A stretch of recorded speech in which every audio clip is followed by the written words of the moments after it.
है वो मुझे लगता है देखना चाहिए हम लोगों को, क्योंकि हम लोग कहते हैं कि वो उनके कपड़ों की बात करते हैं जो पहले पहनते थे। अभी आप देखें तो सब जीन्स और वो सब पहनते हैं।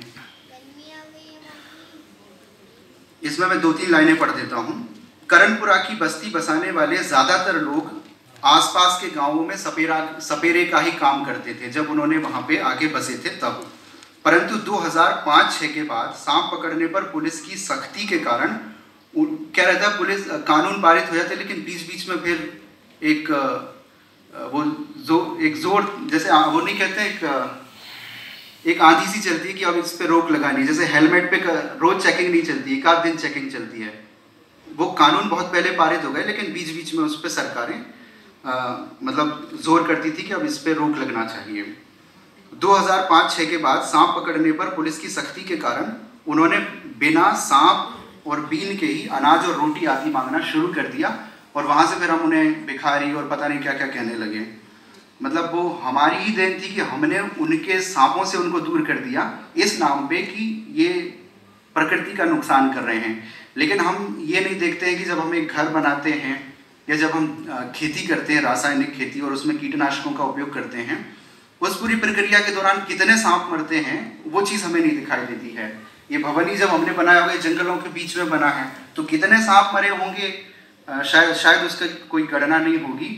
लेकिन हम एक कम्युनिटी के पीछे पड़ गए कि ये प्रकृति का नुकसान कर रहे हैं, और उसके पीछे उनका गीत संगीत, उनका डांस, और यहाँ तक कि उनकी बोली भाषा, चूँकि अब वो हमारे लोगों के बीच में जब वो धंधा करने लगे हैं बाल्टी का और टब का, तो हमारे जैसे उनको बोलना पड़ेगा।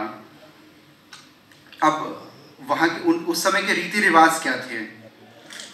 वहाँ के एक व्यक्ति से मैं जब मिला तो उन्होंने कहा कि जब वो लगभग 50 साल पहले जब वहाँ पे आके रहे, तो उस समय भी आधुनिक दुनिया का उन पर कुछ कुछ असर पड़ना शुरू हो गया था, और हिंदुओं के अन्य समुदायों और सपेरों के रीति रिवाजों में बहुत ज़्यादा अंतर उस समय नहीं रह गया था। फिर भी कुछ ऐसे रीति रिवाज थे जिन्हें वो अभी भी निभा रहे थे। जैसे जन्म के समय माता चामुंडा देवी से अपनी संतान, जिसमें लड़का और लड़की दोनों सम्मिलित हैं, के स्वास्थ्य और खुशहाली के लिए मान्यता करते थे, मन्नत मांगते थे, और बदले में 2-3 साल बाद माता को बकरे की बलि चढ़ाते थे। इनके लोक देवता वीर तेजाजी महाराज और रामदेव महाराज हैं। रामदेव महाराज को पीर भी कहा जाता है। पीर बाबा इनको बीमारियों से बचाते थे, इनके रोगों को दूर करते थे। पीर बाबा इनकी हमेशा इसी तरह मदद करते रहे, इसके लिए उन्हें ये मीठी पूजा भेंट करते थे। मीठी पूजा में गुड़ बाटी का चूरन बनाकर भोग लगाया जाता है, और गोबर के कंडे पर घी, कपूर, गुड़ और प्रसाद की आहुति देकर 3 जोत खड़ी करते हैं। जोत खड़ी करने का मतलब है वहाँ पे 3 जोत जलाई जाती है। 3 जगह उस पर गोबर पे रख के गुड़, घी, कपूर और प्रसाद जो भी चढ़ाते हैं उसको रख के जोत जलाते हैं। अच्छा, इनके नृत्य की बात आती है। कालबेलिया जो नृत्य था जो है, उसको अभी आप जब कम्युनिटी में जाएंगे तो मेरे ख्याल से एक आध कोई व्यक्ति आपको ऐसा मिलेगा जो कालबेलिया डांस जानता हो। नहीं तो हम स्टूडेंट लोग हैं जो हम अलग अलग प्रतियोगिताओं में जीतने के लिए उनके डांस का यूज़ करते हैं, और फिर उन्हीं को कहते हैं कि ये हमारे, मतलब उनको हम घुमंतु जो भी है वो मान के चलते हैं।